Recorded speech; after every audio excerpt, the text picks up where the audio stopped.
ഇത് ഞാൻ ആദ്യം അടൂർ സാറിൻ്റെ കൂടെ അഭിനയിക്കുന്ന വിജയനല്ല, മതിലുകളാണ്. അത് 1989 അതിൽ നമ്മളുടെ കൂടെ ഒരു ജയിൽ പുള്ളിയായിട്ട് കുറേ പേര് വേണം. അപ്പോൾ അതിൽ തിരുവനന്തപുരത്തെ നാടകക്കാരെ കുറേ പേരെയൊക്കെ വിളിച്ചു. ആ കൂട്ടത്തിൽ ഞാനും വിട്ടു. പോയതിൽ താരതമ്യേന ഒരു അപ്രധാനമായ വേഷമാണ് ഞാൻ ചെയ്തത്. അതായത് ആൺ ജയിലിനും പെൺ ജയിലിനും ഇടയ്ക്ക് ഒരു മതിലുണ്ടായിരുന്നെന്ന്. ഈ മതിലിൽ അവരൊരു തുളയുണ്ടാക്കിയിട്ടുണ്ടെന്നു. ഈ തുളയിലൂടെയാണ് ആൺ തടവുകാരും പെൺതടവുകാരും പ്രേമവും സ്നേഹവും ഒക്കെ കൈമാറിയിരുന്നത് എന്നും ഈ ബഷീറിന് പറഞ്ഞു കൊടുക്കുന്ന ഒരു കഥാപാത്രം. ഇതാണ് എൻ്റെ കഥാപാത്രം. എൻ്റെ കഥാപാത്രം എന്ന് ചോദിച്ചാൽ ഞാൻ ഇത്രയും പറയണം, പേര് പോലും ഇല്ല. അങ്ങനൊരു കഥാപാത്രം ചെയ്തിട്ടാണ് 4 വർഷം കഴിഞ്ഞിട്ട് അടൂർ സാറ് ഈ വിധേയൻ എന്ന് പറയുന്ന സിനിമയിലെ സെൻട്രൽ ക്യാരക്ടർ.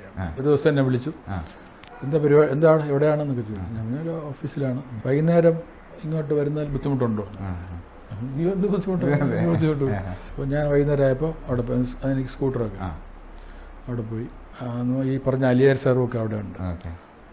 അപ്പോൾ ഞാൻ ഒരു പുതിയ സിനിമ ചെയ്താൽ കൊള്ളാമെന്നുണ്ട്. അതിലൊരു വേഷം ഗോപകുമാർ ചെയ്യണം. അപ്പം ഞാൻ വെച്ച് മതിലുകൾ പോലെ ഒരു പേരും ഇല്ലാതെ ഏതെങ്കിലും വേഷമായിരിക്കും, എന്നാലും കുഴപ്പമില്ല. അപ്പോൾ മമ്മൂട്ടി അഭിനയിക്കുന്നുണ്ടെന്ന് പറഞ്ഞു.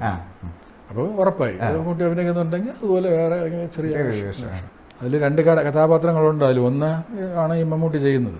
മറ്റേ കഥാപാത്രം അത് വേറെ ആരെങ്കിലും ആയിരിക്കും, അതുപോലെ പ്രധാനപ്പെട്ട മോഹൻലാൽ. അങ്ങനെ ആ കഥാപാത്രം ഗോപകുമാർ ചെയ്താൽ കൊള്ളാമെന്നാണ് തോന്നുന്നത്. നിങ്ങളുടെ ഈ ശരീരം അന്ന് എനിക്ക് ഇത്രയും പോലും ഇതില്ല, തടിയൊന്നുമില്ല. നിങ്ങളുടെ ഈ ശരീരം വെച്ച് നിങ്ങളത് ചെയ്താൽ കുഴപ്പമില്ലായിരിക്കും തോന്നുന്നു. ശരി, നോക്കാം. സക്കറിയയുടെ ഭാസ്കരപ്പട്ടേലൊരു എൻ്റെ ജീവിതം എന്നും പറഞ്ഞൊരു ചെറിയ പുസ്തകമുണ്ട്. അതിനകത്ത് ഉള്ള കഥ അതാണ്, ആ കഥയാണ്. ഞാൻ കഥ മുമ്പ് വായിച്ചിട്ടില്ല. ഈ അടൂർ സാറിന് ഈ നേരത്തെ സ്ക്രിപ്റ്റ് വായിക്കുന്നത് ഇഷ്ടമല്ല. അപ്പോൾ അത് പുള്ളി ആർക്കും സ്ക്രിപ്റ്റ് കൊടുക്കില്ല. അത് ഞാനായാലും ശരി, മമ്മൂട്ടി ആയാലും ശരി, സ്ക്രിപ്റ്റ് കൊടുക്കുന്ന പ്രശ്നമേ ഇല്ല. ആ സമയത്ത് ആ ഷോട്ടിൽ അതും സ്ക്രിപ്റ്റ് കൊടുക്കില്ല. ഇന്ന ഡയലോഗാണെന്ന് പറഞ്ഞു പറയുക. അത് എത്ര ടേക്ക് എടുത്താലും പ്രശ്നമൊന്നുമില്ല, അതൊന്നും പുള്ളിക്ക് പ്രശ്നമില്ല. പക്ഷെ നേരത്തെ വായിച്ച് പഠിക്കാൻ സമ്മതിക്കില്ല. അപ്പം ഞാൻ ചോദിച്ചു, ഞാൻ ഈ കഥ വാങ്ങിച്ച് വായിക്കുന്നതിൽ കുഴപ്പമുണ്ടോ എന്ന്. വായിക്കുന്നതിൽ കുഴപ്പമില്ല.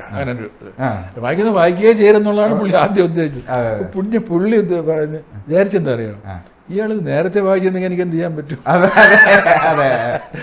അതുകൊണ്ട് കുഴപ്പമില്ല വായിച്ചോളാം.